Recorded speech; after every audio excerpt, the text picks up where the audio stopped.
Assalamualaikum warahmatullahi wabarakatuh. Selamat siang. Di sini kami akan mempresentasikan tentang tugas IMK kami yang berjudul Sistem Pakar Diagnosis Awal Penyakit Gigi.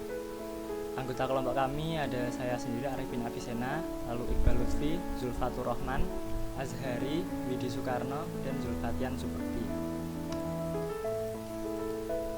Nah, tentang proyek kami, Sistem Pakar Diagnosis Penyakit Gigi ini adalah sebuah program sistem pakar yang digunakan untuk mendiagnosis penyakit yang ada pada gigi dengan berbagai gejala. Aplikasi ini dibuat menggunakan teori Dempster-Shafer. Teori Dempster-Shafer sendiri adalah suatu teori matematika untuk pembuktian berdasarkan belief function and plausible reasoning yang digunakan untuk mengkombinasikan potongan informasi yang terpisah untuk mengkalkulasi kemungkinan dari suatu peristiwa. Untuk lebih jelasnya langsung saja demo program. Nah, ini adalah halaman awal dari program sistem pakar kami. Di sini halaman awal, lalu kemudian ada halaman basis pengetahuan. Di sini ada daftar penyakit dan gejala-gejala dari penyakit tersebut. Kemudian selain itu juga ada halaman pakar yang berisi tentang untuk pengolahan data penyakit, gejala, dan pengetahuan. Contoh kita pakai yang pengetahuan. Ini adalah tampilan awalnya, lalu coba tambah pengetahuan. Di sini akan muncul dialog jika data-data yang akan diisikan seperti ini masih kosong. Nah, seperti ini akan muncul pilih dari salah satu ikon pada daftar. Kemudian kalau untuk mengedit juga sama saja. Ini juga kalau salah masih ini ada dialognya. Lalu untuk menghapus, nah saat user akan menghapus maka sistem akan meminta konfirmasi apakah user yakin untuk menghapus data tersebut. Kemudian untuk yang lain juga sama saja, cuma beda datanya. Langsung saja ke konsultasi. Nah, ini halaman konsultasi berisi tentang gejala dan densitas penyakit. Ini diabaikan saja kalau untuk orang awam, ini karena hanya akan pengaruh di perhitungannya. Untuk demo kita coba gejala sulit mengunyah dan terjadi pembengkakan pada gusi atau kemerahan. Lalu kalau sudah dipilih hasilnya oke. Nah, di sini muncul dua gejala yang dipilih tadi. Sulit mengunyah ini adalah M0 dengan densitas 0,7 dan M1 adalah gejala kedua. Nah, T0 dan T1 ini adalah theta 0 dan theta 1. Angkanya berasal dari 1 dikurang ini tadi 0,57 jadi 0,43. Nah, di sini tabel perhitungannya ini menunjuk ada angka-angka di sini adalah menunjukkan bahwa gejala 1, gejala sulit mengunyah tadi dia muncul di 6 penyakit dan gejala yang kedua juga muncul di 6 penyakit. Nah, di sini kita cari irisannya yaitu yang sama antara gejala 1 dan gejala 2. Ada 12, 18 dan 22. Hasil ini didapat dari perkalian 0,57 dan 0,64. Ini juga sama untuk bagian yang lain 3 kolom ini. Nah, untuk yang theta, himpunan apapun jika dengan theta dia hasilnya maka akan himpunan itu sendiri. Kemudian dari keempat hasil ini akan dibagi dengan satu min jumlah himpunan kosong. Karena di sini nggak ada himpunan kosong, maka di sini munculnya 0. Kalau ada himpunan kosong berarti di sini misalnya himpunan kosong 0,3648, berarti di sini 1 min 0,3648. Nah, ini dihitung hasilnya ini. Nah, kemudian setelah ada hasilnya diurutkan dari yang paling besar. Yang paling besar itu adalah penyakit yang paling mungkin diderita. Di sini ada 3 penyakit yang mungkin diderita, yaitu penyakit dengan kode 12, 18, dan 22. 12 ini adalah absces periodontal ini. Nah, di sebelah sini akan muncul penyakit yang diderita dengan probabilitasnya sebesar ini, dan juga ada informasi tentang penyakit tersebut. Ada penyebab dan juga pengobatan yang mungkin dapat dilakukan untuk menangani penyakit tersebut. Mungkin ya seperti ini saja demo program dari kami. Untuk selanjutnya akan dilanjutkan oleh teman saya Hari Rahmanto. Ya, di sini saya akan menjelaskan faktor manusia. Pengguna Pengguna yang menjadi sasaran dari aplikasi ini adalah masyarakat awam yang memerlukan diagnosis awal penyakit gigi dengan mudah dan cepat. Panca indera yang diperlukan adalah mata. Mata digunakan untuk melihat tampilan aplikasi yang ditampilkan melalui monitor.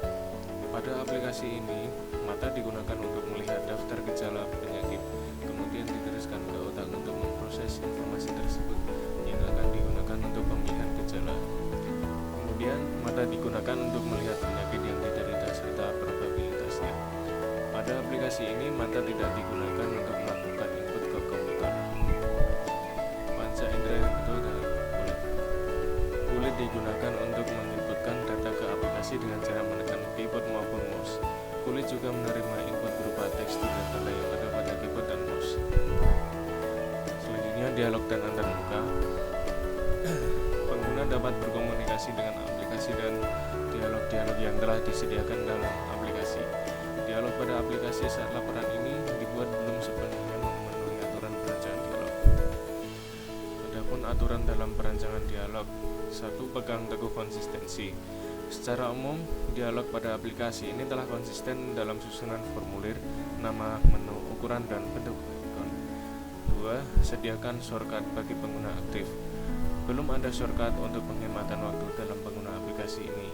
Namun, aplikasi ini telah cukup mudah digunakan dalam waktu yang cepat. Ketiga, sediakan feedback yang informatif. Ketersediaan feedback yang informatif juga belum ada di seluruh bagian aplikasi. Salah satu contoh yang telah menggunakan feedback informatif yaitu saat pengguna bakar melakukan penghapusan data.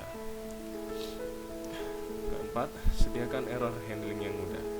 Meskipun error handling belum tersedia pada aplikasi ini, pengguna dapat mengatasi error tersebut dengan mudah dengan cara membatalkan perintah tersebut dengan menekan tombol back pada browser.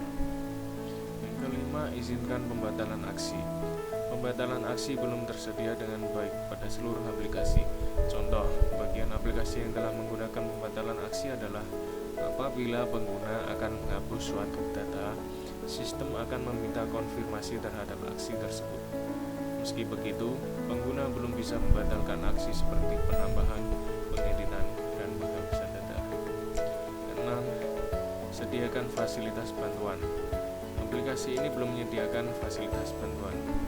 Ketujuh, kurangi beban ingatan jangka pendek. Penggunaan bahasa yang sederhana dan susunan yang konsisten dapat mengurangi muatan shortcut memori pengguna. Kedelapan, jenis ragam dialog yang digunakan pada aplikasi ini adalah sistem menu.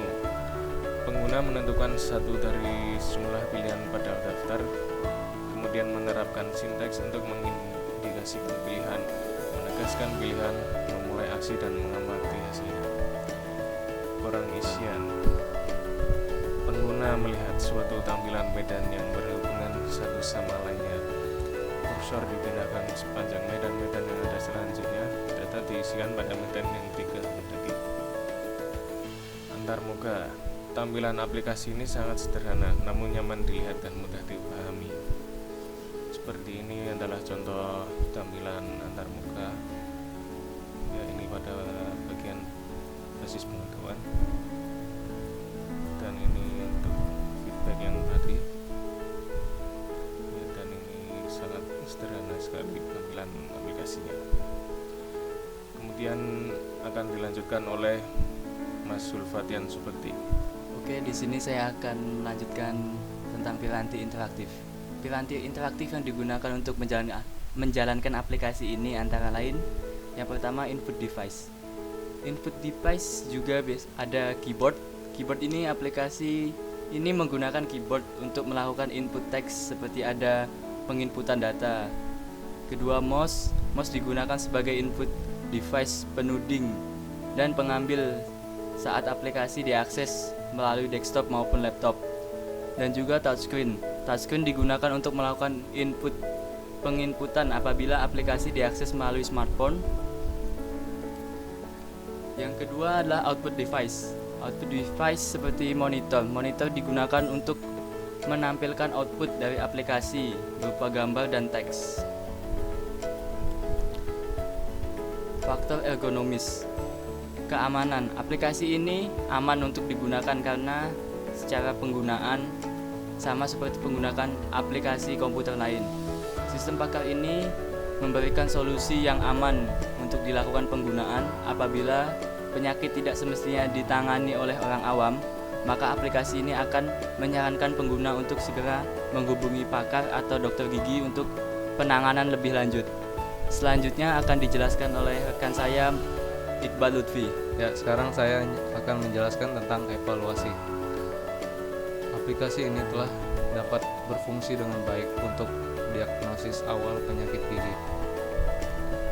Saat laporan ini dibuat, aplikasi masih memiliki berbagai kekurangan, antara lain: 1. Aplikasi belum dapat menampilkan seluruh penyakit yang mungkin diderita beserta probabilitasnya. Kedua, aplikasi belum dapat menampilkan informasi tentang penyakit dan solusinya. Ketiga, aplikasi belum menerapkan seluruh aturan perancangan ragam dialog. Keempat, tampilan aplikasi masih sangat sederhana. Yang terakhir, aplikasi belum memiliki sistem login untuk mengakses halaman pakar. Nah, ini selanjutnya ada kuesioner untuk pengguna dan untuk pakar. Kuesioner untuk pengguna ada terbagi atas 3 kategori, yaitu tentang tampilannya, terus tentang isi aplikasi, lalu tentang pembaruan.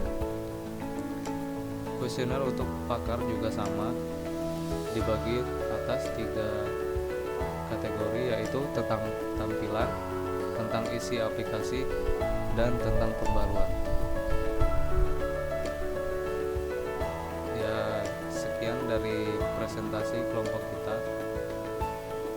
Silakan jika ada yang ingin bertanya untuk menuliskan pertanyaannya di kolom komentar. Terima kasih. Assalamualaikum warahmatullahi wabarakatuh.